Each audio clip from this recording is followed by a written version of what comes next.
Welcome to the podcast of MotorWeek, television's original automotive magazine. MotorWeek is made possible by TireRack.com and by RockAuto.com. Here's your MotorWeek podcast host, John Davis. Hello, everyone. Welcome to MotorWeek Podcast 128. And in our Studio C at MotorWeek Central today is our writer, producer, Brian Robinson. Hello, John. Our redneck road test producer, Ben Davis. Thank you, sir. Our assistant producer, Greg Carlos. Yep, I'm here. And writer, Patrick Lucas. Hey, now. Okay, we'll have a lightning round, a viewer question, a rant and rave, if we can think of one, and lots more. But first, three vehicles that we have on our mind lately at MotorWeek. Starting off with the Audi TT Roadster. New generation, I think much better looking. What do you think? Such a pregnant pause there. Should we just go in order now? I don't think the looks are that different. They machoed it up a little bit. I think the big deal is it's on the MQB architecture, so performance is way up, not in an acceleration aspect, but just fun to drive. I liked it the best of any TT I've ever driven. Way up. Yeah. And there's a lot of trick stuff to the interior that I'm sure everyone else wants to talk about. That's way more into it than me, so I'll let them do that. But I think will clearly set it apart from anybody else in that segment. I didn't feel like it was this overgrown blob on wheels anymore. It just felt like a real sports car for the once. Yeah, the driving wasn't even the most impressive part. It was the technology. And I mean, you're underselling it. I thought it was a pretty big deal. That totally reimagined. Well, this guy has a flip phone. That's true. That is true. Well, they totally reimagined the interior design of a car. The instrument panel is very creative. Yeah. Why don't you expound on that? Well, yeah, so everything's in the gauge cluster. It's just this giant, 12-inch wide, probably 4 or 5 inch tall gauge cluster, giant screen. You get everything in there. Your nav. You get your Google Earth. Yeah, Google Earth. You get an artificial tach in your speedometer, and you can cycle through different setups and different sizes. Yeah, your backup cameras in there, and then all your HVAC controls are just integrated into the actual vents. And just tiny little displays and knobs that twist. Genius. It's great. I mean, it's a really easy car to use. You get in, except for we talked about the heated seats. Right. That was the only tricky thing to we find. couldn't find the switches for, but they too are in the vents. Yeah, I found that, no problem. And so is the scarf. All right, okay. Well, air scarf. Yeah, the air scarf. I think that's a Mercedes-Benz it is. trademark device. Yeah, whatever they call it in there. Oh, here, you're right. It's not called an air scarf. Correct. But it's like a dragon that's on your shoulder. Neck warmer. But that level of design, I think, is awesome. Now, the Camaro did have that, didn't it? The HVAC controls? Yes, it does. So I'm not saying Audi invented this or came up with this, but I think it's cool that they're the first ones, I guess, to... It's well integrated into the interior. Yeah. And the Corvette has it, too, doesn't it? Does it? On the passenger side. Passenger side. Yeah, it's just got a little display there. It's not on the vet. You're right. It's not on the vet. Touchscreen HVAC. This was the actual control itself. We've talked a lot about Audi interiors in recent years, and I think they've done it again. Well, whether this little minimalist look will work in a bigger car, I don't know. Yeah. It works here. Plenty of room inside, too, but the only problem that I have with the car is that it blends in too much, and it's lost all the quirkiness that I usually associate with TT. When it launched, it was super quirky, and now it kind of just blends in. It had quirky that it doesn't have anymore. Other than the baseball shape, distinctive styling. It had it just looked like a beetle before. Yeah. Well, that's pretty harsh. I think it like a blob. I think it's a hard top. The greenhouse really gave it that funky shape. The grille itself kind of blends in with all the other Audis. That's for sure. It has no unique kind of TT look to it that it always used to have. It was unmistakably TT. Where now is I don't think I could catch it out of my peripheral and notice it as a TT other than an A4 or A3, which kind of is a shame. Everything's just carried over. I think the TT used to have its own headlights, kind of its own grille, and definitely its own rounded shape overall. Which I don't know. Okay, as whether you want to call it 2-seat or sports car or what, did it live up to its performance expectations? I thought so. I thought it, like Ben had mentioned, it feels big on the inside, but it drives very, very small, much closer to a Miata than something bigger than that. So, yeah, I mean, acceleration's good, not great. But it's just one of those cars you can hop into and have a great time blasting through some back roads. Yeah, it's not like an ultra high performance car, but just a fun 2-seat roadster. It's great fun. And there's plenty of room for performance upgrades in an S model or an RS model. Agreed. Which there will be. Although, yeah, there are S coupes, but no S roadsters. There's going to be an RS. There's a TT RS coming out. I think coupe only. Though. Coupe only, probably, which would the way they probably would do it. All right, very good. Let's move on to our much more pedestrian, but will sell in much bigger volume, the 2016 Honda Civic. Ben, you've actually driven it. Yeah. We've all seen it. Did you drive the 5-door as well? Did they have the 5-door? No, I just drove the sedan. 4-door sedan is all. So they had. didn't have the 5-door. Not yet. The British-made 5-door. This is all they had for, and no SI coupes yet either. So tell us, one of the best-selling small cars year after year. How is it? And it will be again. And they, they had to get it right after launching the all-new Civic previously. They Which had to, was a dud. Yeah, they had to. It was a dud that still sold over 350,000 units. Everyone hated on it, but it never stopped selling. Yeah, it never stopped I selling. don't think anybody's going to be hating on this one. The car is super impressive at first glance. It's got it's got a really nice, just edgy enough styling, but just elegantly and flows really well too. It's got an incredibly sharp roof line that just vanishes into the trunk, really hatchback coupe-like, but there's still plenty of room in the back seat, even with a sunroof. It's amazing. It's an amazing use of packaging how they did that. And inside, it's super comfortable. All the materials, everything looks good, feels good. And the big news is there's a turbo motor now, but you can't get a manual behind it. Why do they do that to us? But I don't think Type it's R. I don't think it's a Or super SI. performance oriented. No, it's not. manual. It's not a performance oriented turbo motor either. It's only a 1.5 liter, and there's a decent It's amount a fuel of lag. economy motor. Yeah, Well, exactly. I don't know, but the numbers are almost exactly the same as the 2-liter. I was just looking at it today. The fuel economy numbers are the same whether you get 2-liter or the 1.5, except Right. for I think you get one more mile per gallon highway in the 1.5 liter. Well, it's got considerably less horsepower than the turbo motor, though. The 2-liter does, the naturally aspirated motor. But yeah, the fuel economy is the same. Right. But that being said, it's probably just I'm sure in the SI model they're going to beef it up, and hopefully they offer an SI 4-door. But anyway, there is a sport mode in the it's a CVT transmission with a torque converter. There's no paddles and there's no plus minus shifting, but there is a sport mode in the transmission selector that tightens up the throttle response and gets rid of some of the lag, and it's not so aggressive that you couldn't drive in that mode all the time. I did. The other big controversy from the last one was the 2-level instrument panel.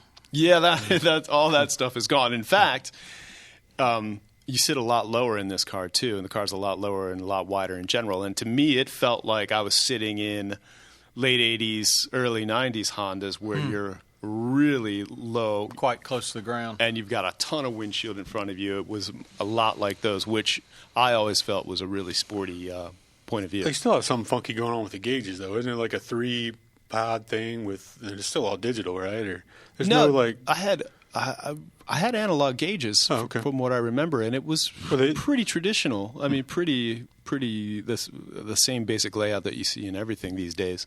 Nothing super funky or really what's the word I'm looking for? Nothing really exclusive to Honda as far as that goes. Did they didn't completely revamp the nav system, did they? I know that's always been seemed like a little behind the curve. No, I don't think so. And the same basic deck or the same basic entertainment radio center is in there too, with the lack of volume knob. I'm not sure how many people that buy those buy that anyway. Yeah. But all in all, you think I think it's a solid huge car. improvement. I think it's the next VW Golf. It's it's probably got a little bit of platform for everybody. That's With big its, shoes to fill. yeah, I think it's there though. It's ready. Wow. You Okay. would buy that over a Volkswagen Golf. I would strongly consider it. The appeal is there. Really? And I tell you what, the if what? The appeal is The there because appeal you is can there. get the hatchback, you can get the high performance model, you can get a coupe. And Get it a also coupe. you have the reliability. I'm just hoping that maybe Honda has a sense enough to launch a SI 4-door model. I think that would really sell. And yeah, that would compete with a GTI maybe. We'll see. But yeah, I think if they play their cards right, then they definitely have a strong Golf fighter. That's good news. That is Speaking of fighting. GM is fighting for some visibility for its 2015 Chevrolet Colorado and GMC Canyon diesels. Their new midsize truck is finally coming out with a diesel about the time that the whole Volkswagen TDI thing blew up in everybody's face. Greg, you've driven it. Impressions? Did these pickup trucks need a diesel? Yeah, I think that certainly deserves a diesel, especially if you're going to tow something. Give us a detail on what the diesel is, what the engine is. The diesel is a 2.8-liter Duramax, 4-cylinder. You're getting about 369 pound-feet of torque. Horsepower is like 189, but who really cares? A lot of torque, though. It's about torque, right? And that's available at 2,000 RPM, which is a pretty big deal. Towing's up to 7,700 pounds with the two-wheel drive model, and I think like 7,600 with four-wheel drive. So, yeah, I towed with it a little bit. This is the Colorado. I also drove the Canyon, and that's GMC likes to differentiate themselves with Chevy now, especially now more than ever. It's just more upscale on the inside, but for the most part, they drive exactly the same. And, yeah, I mean, tons of torque. The noise of the engine is actually very truck-like, which to me is a good thing. Yeah. I think, if you're going to buy a truck, you shouldn't be afraid to have that diesel clatter. Also, if you want a diesel, it seems like if you were a truck buyer wants a diesel, you want it to advertise I can't believe I'm alone in thinking that it's cool to have that diesel sound. Now, inside it doesn't creep in as much because it's a very quiet cabin, but when you really get on it and you got the windows down, you certainly hear it a lot. Is it diesel clatter to the point where you'd have to turn it off in a drive-through to order? No, it's not that loud. It's when you're really getting. It's at startup when you're really getting on it. But no, you'll be fine in a drive-through. What's the price? I mean, what are you get? Paying Like over it's the about $4,000 over a V6. So yeah, it costs quite a bit. Steep.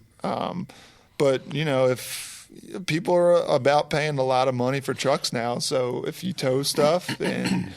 I really like the truck in its V6 gas model, too. It's a solid truck. I mean, I guess if you want to tow a lot, you're going to go for a full-size truck. But if you're going to tow medium amounts and you don't want to have some big full-size truck all the time, it is kind of it's kind of hard to kind of see where the market's going to be for it since it's such a premium. What is the V6 Silverado tow?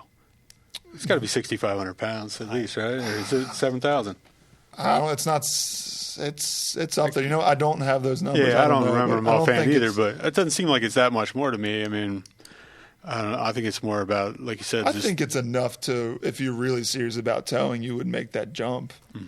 Do they lock you into like a high trim level, or can you get this on I know it's like a $4,000 premium, but can you still buy like a base Colorado? On the upper level models, yeah. It's automatic transmission only. So they're basically trying to nudge you towards going full size by saying, "Look at all this money." Well, except that a full size anything diesel will probably do the same thing to you in full size. It's so much more expensive than this. I mean, that's why the Colorado and Canyon are selling well. Is that full size truck prices have gone astronomical. I'll tell you what, though, if you're in the market for a pickup truck and you're not sure whether to go full size or mid size, you should definitely drive this because it's so nice to have the maneuverability of this kind of truck. It's just it's still a big. It's big. It's as big as a 30-year-old full size truck. Compared to a Silverado, though, you start driving it around town and you really start to appreciate this truck's maneuverability. You can at least reach into the cargo bed without standing on your tiptoes. Who makes this engine? Do you remember? It's Duramax. Yeah, it's the in-house. Well, Duramax, the original Duramax was what? A Isuzu. Is this an Isuzu diesel? Well, that's GM too. I mean, yeah, it is. But I'm thinking, is this? This is an in-house diesel. It doesn't come. It's not like Cummins or anybody else, or not even a Isuzu. Yeah, I think Cummins is in the Titan, right? The new Cummins will be in the Titan, the V8. Transmission special to the diesel motor? It's the same transmission. I think it's just geared differently. It's got to be beefed up some. But actually, I did about that transmission. I noticed in the gasoline version with the V6, which I drove a while ago, it was a real big gear hunter. It was like always changing gears. This one, it seemed to be much more confident in itself, which is nice. Yeah, all the torque helps. Mm-hmm. I must say I'm looking forward to driving it. I think it's a great – I hope it does well. I think it's a smart truck. I think they may have to work a little bit to define the market for it. Yeah, and one more thing. It has CarPlay. Yeah. We didn't talk CarPlay. about that in the Volt in the last podcast. The Civic did. Volt. I mean, everything coming out now has it, right? Thank you. Well, they don't. Yeah, it's CarPlay. Android Auto will be available in the spring of 2016. But yeah, I'm an iPhone user, so I got to play with that, and it was pretty awesome. It's everything. User or abuser? I think I booted the line. Note to old man: I've got to look up what is Apple CarPlay. Basically mimics everything that's on your phone. Oh, okay. It's like the next step up from just having a few apps on a screen. All right, let's move on to our lightning round. Thanks, Greg and everybody. Our panelists have 2 minutes to debate a trending automotive topic. When time's up, they'll hear the bell. Okay. We've talked about autonomous cars before, often, always. We've usually talked to them about them as if they're far off in the future. What if? Now they're pretty close to production. Both Cadillac and Audi say they will have autonomous driving cars in some modes out next year. There are already plenty of them being tested in the real world. A couple of weeks ago, 60 Minutes did a big piece on autonomous cars, which they got a lot of flack apparently from people living in the Northeast, said, bring it on for our ice and snow. Anyway, should we be preparing for autonomous cars now, meaning other drivers, governments? These things are going to probably get here before we expect them. Are we ready for them? Start the clock. What are we supposed to do to prepare? Like collect food or store? Yeah, well, one thing. Get a bumper sticker that says, "Hey, I drive mine." We have no standardized lane markings in this country, and every autonomous car trip across country has found that that's been a big source of problems. Right, and that study with California DMV has documented every accident that an autonomous car has gotten into, and it's construction zones, right? No, well, I don't know about that, but it's been, or a large majority of them have been human drivers causing the accidents, with human drivers hitting them because these autonomous cars are being so overly cautious and driving only at the speed limit. limit. So they don't react like a normal human behavior. You can't jump on human drivers just from that, because I could see the frustration of like something that's just. Technically, it's following the rules, but you also have to follow the unwritten rules of the road in a way. Well, but what's the last time? When's the last time you drove on a road and drove exactly at the speed limit? Mm-hmm. Let's face it. Every time I used to follow I find myself doing that all the time, actually. Do you really? Yeah. That does show you're getting into my class of age. I find myself just looking down at the speedo and be like, "Oh, I'll be damned! I'm right on it. I'm right at it." Well, when I look up in the rearview mirror and I'm doing that and I can't even see the license plate. My point is, if these cars are going to be programmed to drive at the speed limit, that can cause a lot of serious situations. Are we going to have to adjust our driving behavior? It sounds like it. Them? But, I mean, that's just a software thing. You can easily program in there to have them go 5 miles an hour over when it's safe. But nobody's going to do that legitimately. Take unnecessary risks. Yeah. But then pull out in front of somebody. Do they start scheming against us? I mean, where does it end? Skynet becomes self-aware. All right, so the question is then, what do you do? What year does the robot revolution? How close are we? So it seems like it's an infrastructure thing. The cars are there. If the infrastructure was there, there would be autonomous cars right now. But it's so hard, like you said, you'd have to standardize everything, and because every state has their own, is independent when it comes to that stuff. You could have a couple states saying, "No, I'm not going to change it." We know how. Yeah. All right. So I think the conclusion is, but nobody knows how to do it. Can I add something right in there? Unring it. Have you ever noticed lately that every time you come to a stop sign, not every time, but sometimes, where the painted line is to stop, you can't see traffic coming at you at all? Oh yeah, it's so far back from the intersection. So would an autonomous vehicle know to creep stop forward at that line, or would he know to creep He probably forward? would, but he'd have radar sitting there to probably looking down. Stuck in an GPS will let him know if it's clear or not. Which brings up an interesting point. Talking about stopping, almost nobody, it seems, stops at stop signs before. And lately around our offices, I see all these policemen sitting way off the road, waiting for people to run stop signs. So I wonder if they're starting to crack down on that. Robots better get on board. Yeah. Okay, we have time now for a viewer question. Glenn says, I recently... Glenn? I did it again. I didn't change the guy's name. Oh, okay. What's his name? It's not Glenn. It's almost like you copy and paste. This It's guy's weird, buying Patrick. cars. Glenn number 2, He's my and number we're one sorry, fan. Glenn. You We have will one we will job. try and get your name right on the next time.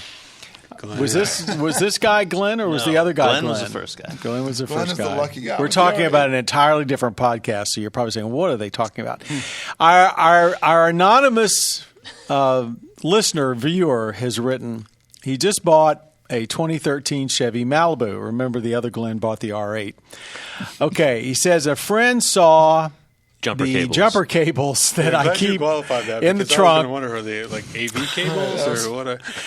He told me to throw them cables, man, away just because cables. they can cause expensive damage on modern automobiles. Is that true? Well, I tell you, the last time we did it on MotorWeek, Pat Goss said throw them away. Yeah, that was the segment from a couple shows ago. Yeah. What's the reasoning behind that? The reasoning is that, and it comes down to two things, I guess. One, if you hook them up backwards, you can blow out many thousands of dollars worth of stuff. But you're also causing electrical surges, potentially, which can also do that. I have to admit, though, I just had a dead battery in a vehicle, and what was the first thing we got? We got jumper cables, and we were very careful and hooked them up. But there are alternatives now, and you can get the those lithium-ion battery pack jump chargers, which seem to be a lot safer. I don't know anyone that's ever actually had a problem, but you constantly hear that you it's hear such it. a huge problem. But I mean, I jump stuff. All I the used time, it on an and RLX not too long ago. We jump stuff around here in the long terms, and I never. Here's something that I would do, Glenn, or whatever your name is. Look and Deja see vu. how good the cables are. The rule of thumb from a professional is that the wire ought to be gauge 2 to 6, and I think Pat Goss recommended 4 gauge. A lot of the cheap jumper cables are like 12 and 16 gauge strand wire, and they're junk. And they're crazy junk. And they're crazy junk. They'll overheat and they can catch fire. So if you're going to have jumper cables, first of all, make sure you know what you're doing. We certainly wouldn't recommend it, but we do it too, and make sure they are very high quality. But I got to tell you, for $70, $80, I'd go get myself a lithium battery pack jump starter. I think it's on my Christmas list this year. Okay, I hope that helps, whatever your name is. And we're now down to the rant and raves. And besides ranting and raving about our producer's inability to get people's names right, Which producer? what? Too soon. Anybody got anything? Any rant and raves? I always got one locked and loaded, but I feel like I'm always the one doing it. So I'll give either Patrick. I or made this as a forum for Robinson anyone, or- not. Yeah, but it's always the same. It's like me and Ben. who You guys always have a lot to rant talk and about, rave. clearly. We're angry. All right. Well, I had one, but I actually just changed it. That's how many I have that I can change it in the middle of a Calling an podcast. audible. Yeah, I called an Omaha on that one. Going back to the stop sign situation, at four-way stops, I'm noticing more and more. When you get to a four-way stop with another person, even though that person is there maybe 2-3 seconds before you, they will wait for you and wave for you to go.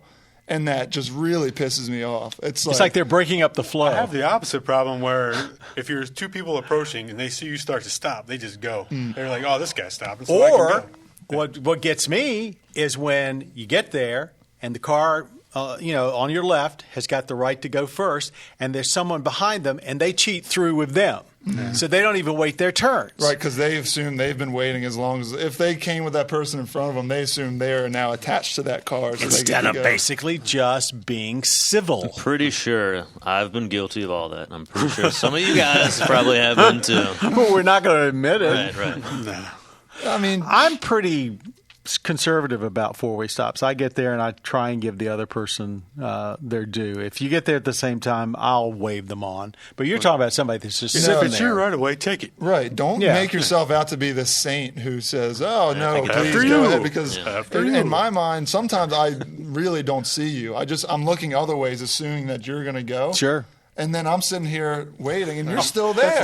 Don't you love it, though, when you sit there and you wave them on and they don't go? So then you start, but then Right. they Yep. start, and then you start, and it's like, And it It's all awkward starts with back the and forth. waving. It's just take the right of way and just move on and just please just go on with your day. I'm all Avoid all- heated up over here. Avoid all eye contact. That's really right. Avoid all eye great. contact. Yeah, there you go. Very good. That was a good one. If you lock Thank eyes you, with Greg. someone, that's like an admission that, please, go ahead. I'm not going to go. If they're intimidating, I'll let them go, though. What's intimidating though? Like, what's? I mean, is it tattoos? Is it? If a guy beards? looks crazy and it's kind of like He might a hit give you. and take, who's going to take it? I'll just totally submit. I think it sort of depends on how I feel that day. If I feel like if I haven't had my Wheaties, Don't catch John Davis on the wrong day. I just go miles Now out of my way stop to that. avoid them. I look for roundabouts instead. Oh, roundabouts! Let's do a rant and rave on those next time. What every automotive highway engineer that get ever him went to going. Europe and thinks roundabouts are a great idea, I want to line them up against the wall. Wow, I think they're great. People don't know how to use I them. think they work. Yeah. Depends. People just don't know how to use. We need to educate Single lane people on how to use roundabouts them. good. You know who would know Yeah, how to double use lane it? roundabouts are roundabouts bad. not good. You're right. How would an autonomous car do in Oh, a boy. situation Probably like that? better than 90% of Most actual likely, yeah. drivers. That's where I wish we did have autonomous cars. Let's wrap it up. All right, that's in our podcast number Bang off that one, too. 128. I want to thank all of our panelists, Brian Robinson, Ben Davis, Greg Carlos, Patrick Lucas. Yeah. Also, I want to thank our audio engineer, Jillian Cookman, our podcast creator, Bob Mixter, and our producer, Patrick Lucas, who says Glenn, too, he's sorry. And the GoPro. I will get that And the right. GoPro. next GoPro's time. held out. Thank you very much for listening to our podcast and for watching Motor Week on most of your public television stations and also on Velocity. Till next time, I'm John Davis for all of us at Motor Week. Thanks for listening and watching Motor Week. You have been listening to the podcast of MotorWeek, television's original automotive magazine. MotorWeek is made possible by TireRack.com and by RockAuto.com. For additional information on podcasts, videos, and showtimes, visit our website at MotorWeek.org. And watch MotorWeek, television's longest-running automotive magazine series each week on your local PBS station.